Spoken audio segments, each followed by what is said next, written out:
The following presentation is brought to you by the Realm Network.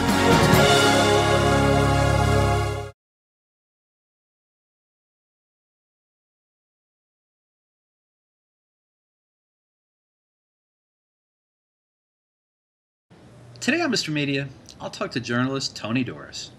He's just published his first novel, Dirt, and it is one funny, only in South Florida, parcel of real estate craziness. Stick around. Tony's not just a guest. He's the official spokesjournalist for the entire Mr. Media network. Well, at least he would be, if we could afford a network.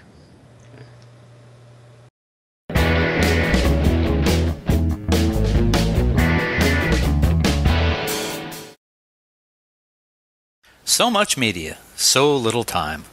Who keeps track of it all? That would be me.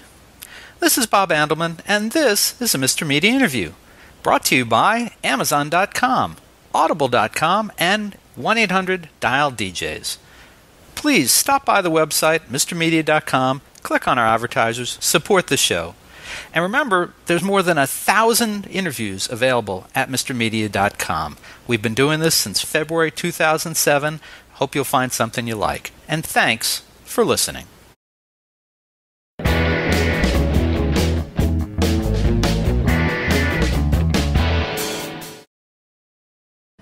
Mr. Media is recorded live before a studio audience of Miami realtors, politicians, and journalists worried that any similarities between themselves and characters in Dirt by Tony Doris may not be blurred enough to hide their actual misdeeds and knucklehead on a stickiness in the new media capital of the world, St. Petersburg, Florida.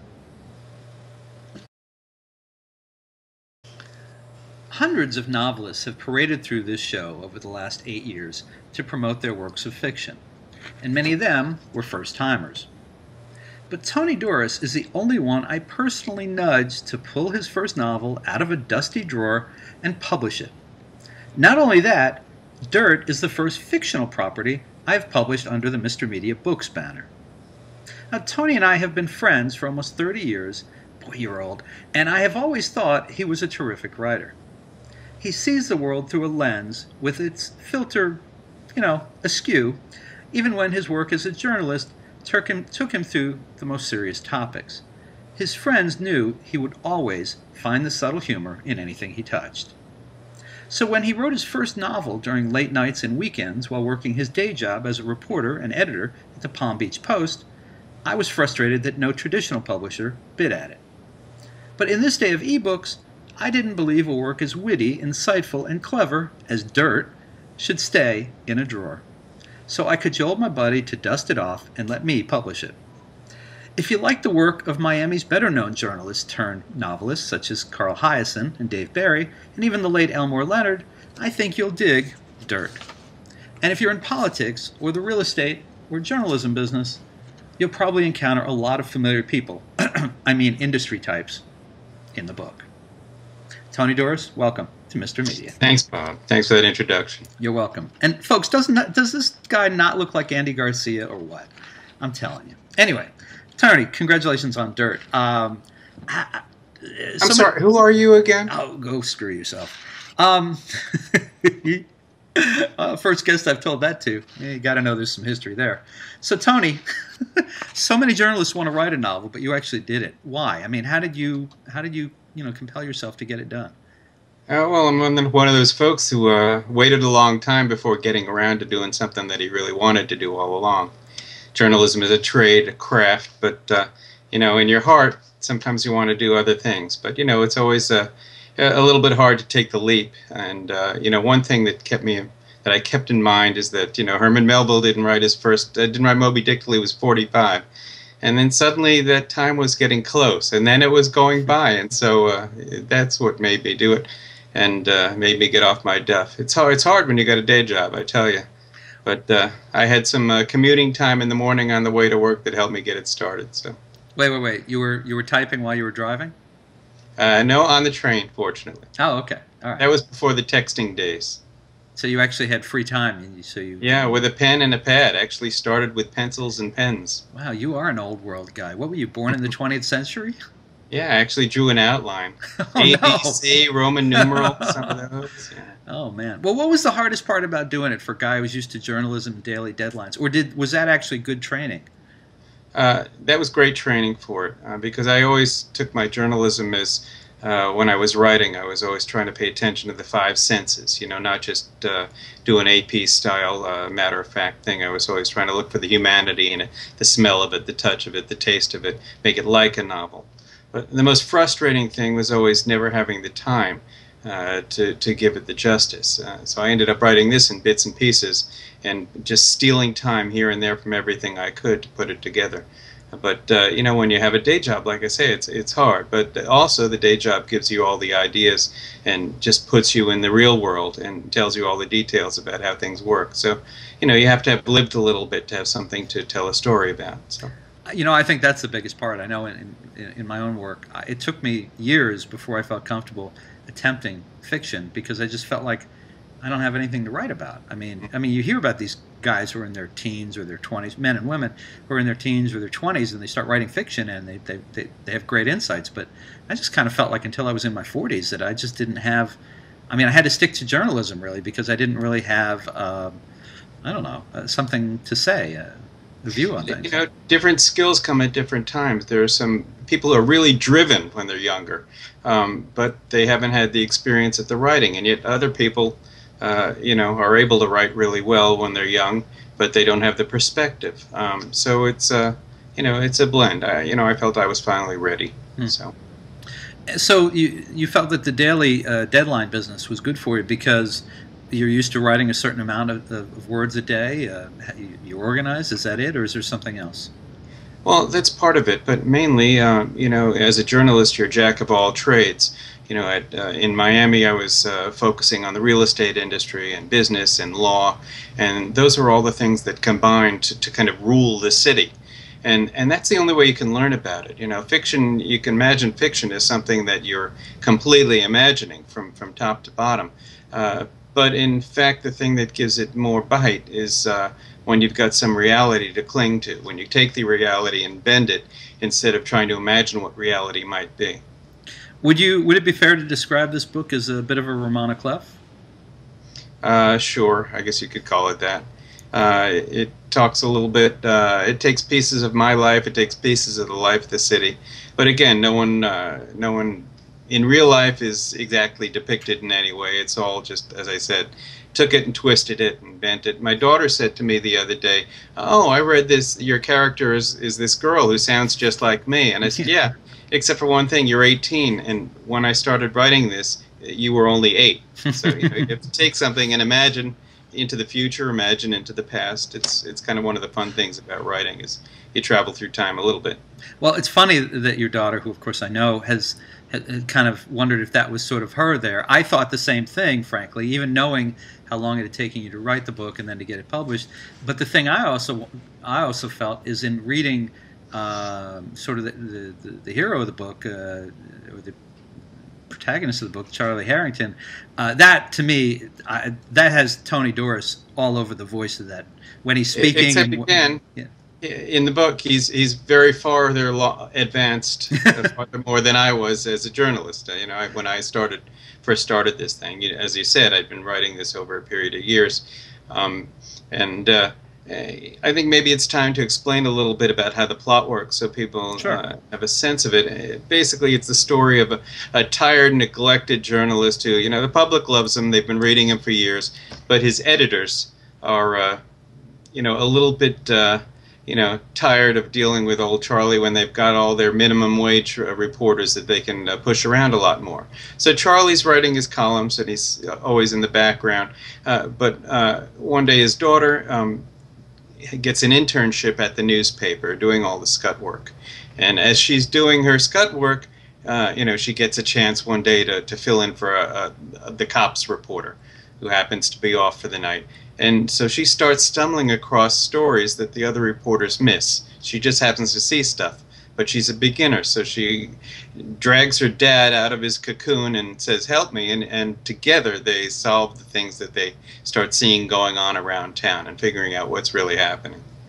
Would you like it if your daughter had I can't rule it out yet. She's too young. But would you like it if your daughter followed you into your chosen profession?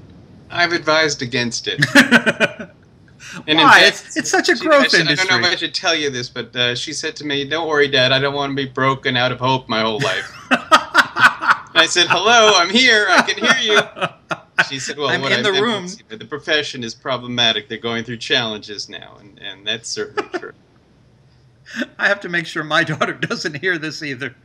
I don't. It's the way it goes, you know. Journalism's a funny world, but no, I want her to try other things. But it's interesting, though, that you did start this so many years ago, and writing about Charlie being the kind of the old timer in the newsroom, sort of, the wizened old guy. Everyone knows. They think they know what he's going to do. They think they know what he's going to say, and he's surrounded by the minimum wage people who are kind of filling in all around him. And it's kind of become that in a lot of newsrooms now. Some newsrooms, I'm happy to say, not so much at the Palm Beach Post. We have fewer people, but a lot of the ones that we have are really extraordinarily experienced, and so it's a bit of an inspiration. And wasn't Charlie when I wrote the thing, and I'm not Charlie now. He's at a different stage in his life than I am, but it's something that I can imagine because I've seen a lot of reporters take the buyouts and get to the stage in their careers where the newspapers put them in a spot because it needs somebody to fill the spot, or they don't need them somewhere else. And I've seen people sidelined. And the interesting thing about the book is that as Charlie's editors are messing with him, he's really messing with them in ways that they don't realize. The book kind of gets at that in fun ways. The book seems to be about the 5 W's and the 1 S. A lot of people have commented, I think, on the S in the book, which is the stench of Miami. Yeah, it's funny how that grips people, but again, it's me trying to make the reader feel and sense what it's all about. And in a lot of the back streets, there are smells to walking on the city. New York too. Every place has its smell, its look, its touch. Miami is a gorgeous city as well, and there's that in the book too. So what's the term that you use in there for the people who when the in the heat of the summer and the sewers underneath the city streets they heat up and the stench comes off of them, and they call it swoon over Miami? Yes, swoon over Miami. Right? Yeah. I don't think that's on the menu yet at Denny's. I know they have moon over Miami, but no, but there's a truth to the systems of the city that are underneath the street that are all broken down, and so it's not unusual. Also, you're near the ocean, so occasionally you get that low tide smell anyway, now and then. Yeah. Yeah. Now, do you you don't express a great deal of shall we just say respect for the political establishment and the business establishment, the real estate establishment in South Florida? I'm sure that's just taken to the nth degree. I'm sure in reality you feel that those folks are just fine, upstanding citizens and working hard for the general good. Is that correct? I look at everybody as an individual. By and large, I think it's fair to say I wasn't impressed with the county commission in Miami. They were up to a lot of stuff, and I heard enough, and what the price tag was for this one or for that one. I have a tremendous amount of respect for the business people. It takes a tremendous amount of intellect and drive and persistence to succeed, in commercial real estate in particular. To know what you're doing, to make it happen. It's a highly competitive world. It's a lot of body contact. So it's not true that I don't respect them. I even people who are doing things that are what you might consider evil. I appreciate the cleverness in it. I have to say that, and you'll see that in this book. Some people who are bad people do great things, and some great people do some interesting and not so great things in the book. So. And it takes a smart business person to control a stupid politician. I mean, we got to give him credit for that. It can, yeah. Otherwise, it can come back to bite you. Sure. And do you think, in general, in politics and business in general, there's a lot of what's the word? Collusion. Do you think there's a lot of that happening at the public teat? Yes, I think you could call it collusion. Some people just think of it as the way to do business. You know, there's a lot of bureaucracy. It drives you crazy with impatience having to follow all the rules and regulations, and it's much easier to make friends with a politician. At some point, collusion. Well, at some point, you know, making friends and working your it goes a little bit farther, though. I did see some of that in Miami, and you never know when it's happening. Most of the time, you suspect it and you can't prove it. So that's the beauty of fiction. You can create it. Did it worry you at times not working in a factual basis, that you were, you know, creating a lot? You were creating a world, essentially. You're creating characters, and you were not necessarily bothered by the rigors of facts and fact checking. And no, that was kind of liberating. It wasn't. I don't need to worry about facts. I need to make sure that the techniques that they're using are real, or at least possible. But no, that's the whole fun of it. You know, it's kind of like one of the things that I used to think about as I was writing this was when I used to tell my kids stories at bedtime. You know, I would think of things that happened during the day and just completely put them together with other things and make stories out of them. That's what we all do as parents. And there's what's the name of the Kaiser Sosa? I mean, it's that kind of thing where you're looking at around the room, you see a poster, and you think, oh, I can incorporate that into the story. And that's all it is. It's fun, but also you're hoping at the same time that you're creating a sense of the feel and touch of how things really are and how they really work. Kaiser Sosa. That's right. Weren't you? I mean, Andy Garcia in. Never mind. No, Kevin Spacey. Maybe Andy Garcia too. But I think he was one of the characters, wasn't he? Could be. Yeah. Could be. Funny how that name keeps popping up here.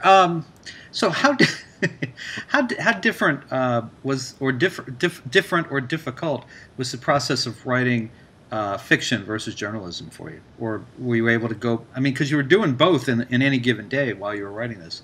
Were you able to go back easily, back and forth?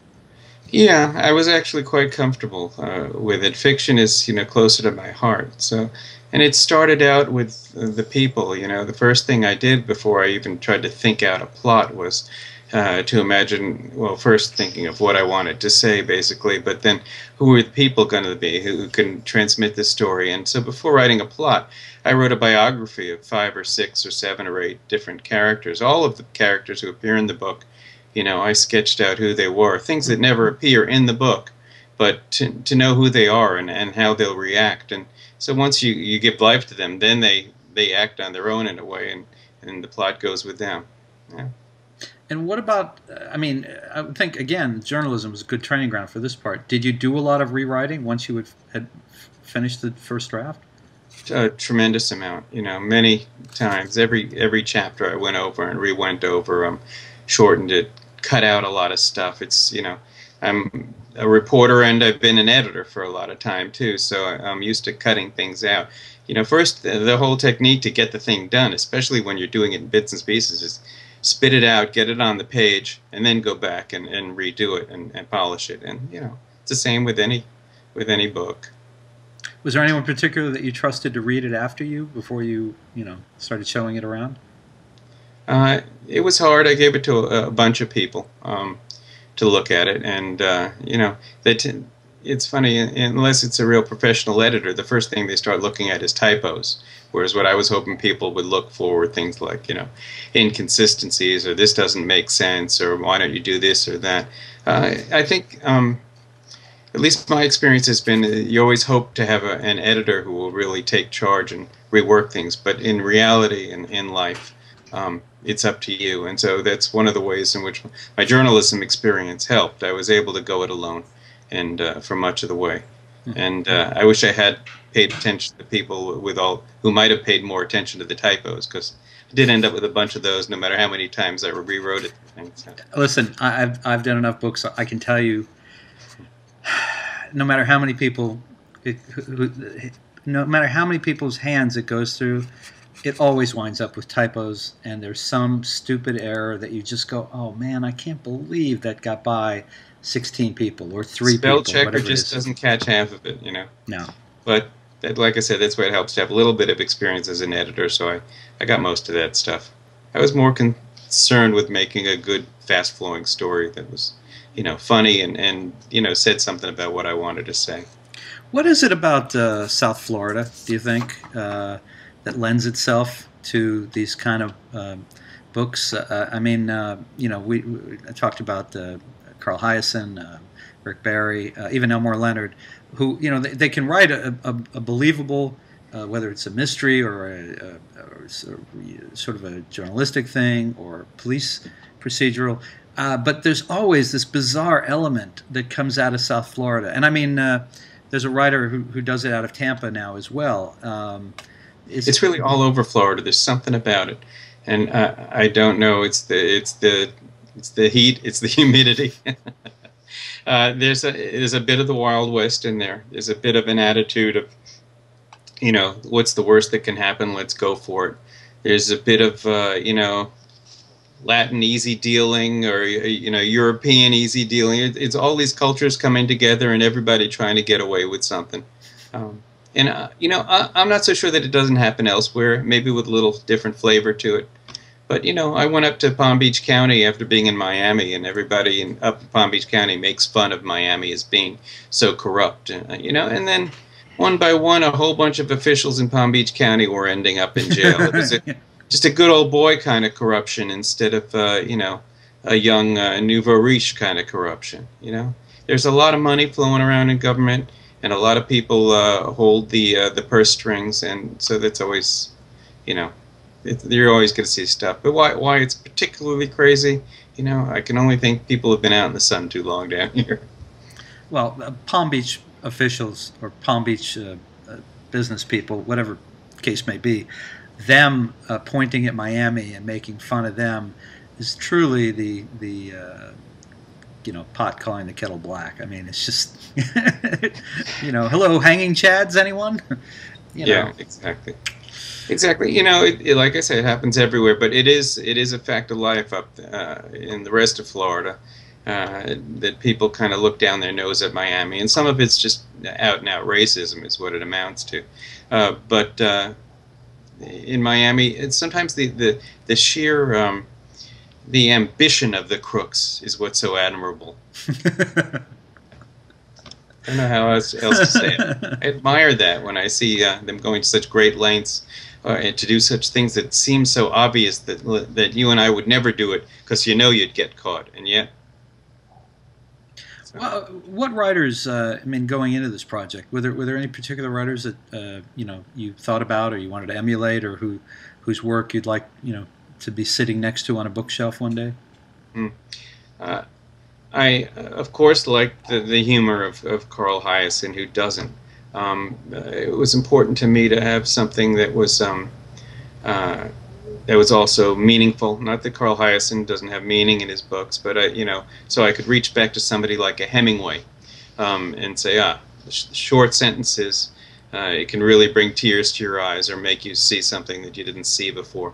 So it was those kinds of all different elements, And I got to say, every little word twist and game that I play with, maybe it's something that I learned from reading Shakespeare as an English major in college. I don't lay claim to having any similarities to any of those folks, but you learn something from everybody along the way, obviously. Interesting. So you've done the one book. Is there more dirt in your future? I mean, is there something else? Where are you going with this?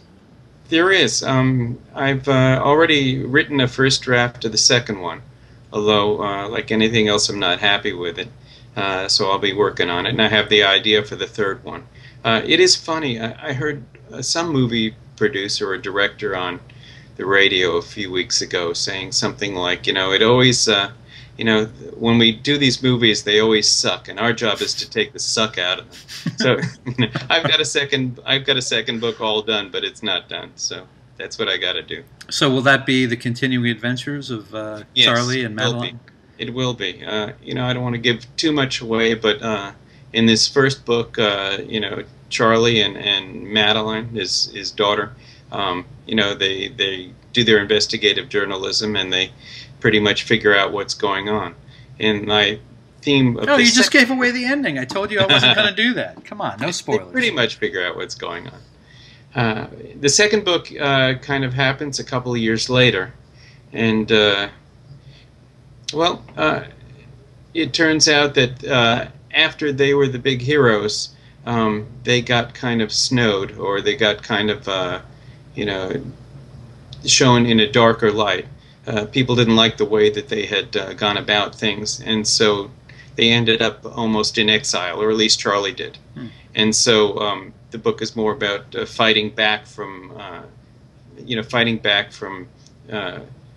being in and then being out, and working their way back up into the public's good graces, while actually making more of an effort to do what they feel is right. So it's kind of interesting, because the first book ends with them being heroes, and the second book, it didn't actually work out that well after all, did it? So. See, and I kind of thought that in the second book it'd be a little different, that maybe Madeline found out that she wasn't actually Charlie's daughter, that she was actually Andy Garcia's daughter. Could be. And by the way, in the second book, Charlie's son appears. Oh, he has a son. Yeah. Gee, is he a teenage boy? We'll find out. Yeah, okay. There's a little bit of time travel again. Nobody is who exactly they are, but... Okay. Are you ever going to work me into one of these? I'd like to be blurred as a character. You haven't read... when you... You didn't recognize yourself in that character that got thrown in jail in this book? No, I did not. I do not read the end of the books before I interview someone who's written a novel. So just, I was trying not to say anything. Yeah, I know. But there's a bearded demon in there. So. Yeah, okay. All right, that's the end of your interview. Folks, you can find my friend Tony Doris' first novel, Dirt, in great ebook stores everywhere, or you can order it right now at a great price at MrMedia.com. And let's just be clear, Tony, it's available on the Kindle. It's available on the Nook, right? It's available in the Apple bookstore.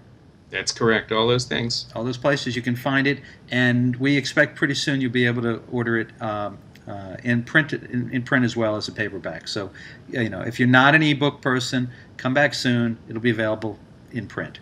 You can have a paperback copy.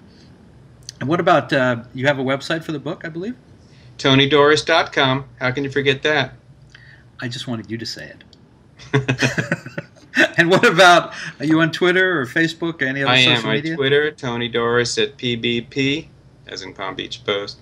And there's Tumblr and all kinds of things. Just, you can Google me and find out all kinds of stuff about the book and about what I've been up to. All right. Well, and folks, remember, if you've been in Mr. Media before, you know that if you're watching this on MrMedia.com, somewhere below Tony there, not too far below, but like around just below what you can see here, should be a cover of the book. You can click on that, order it instantly via ebook. Yes, take your hands away from your pendulous breast, Tony. So you can click on it and have it instantly downloaded to your e-reader, or if by the time you see this, it might be available print on demand. You can order the paperback, and Amazon will deliver to you via drone in 30 minutes less, or it's free. Tony, my friend, always a pleasure to see you, and thank you so much for being a guest today on Mr. Media. Thank you, Mr. Media.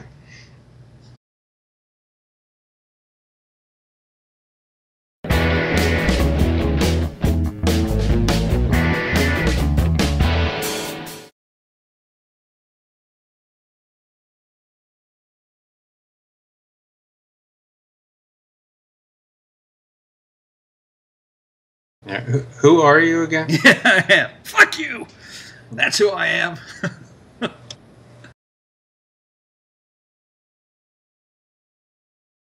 The preceding presentation was brought to you by the Realm Network.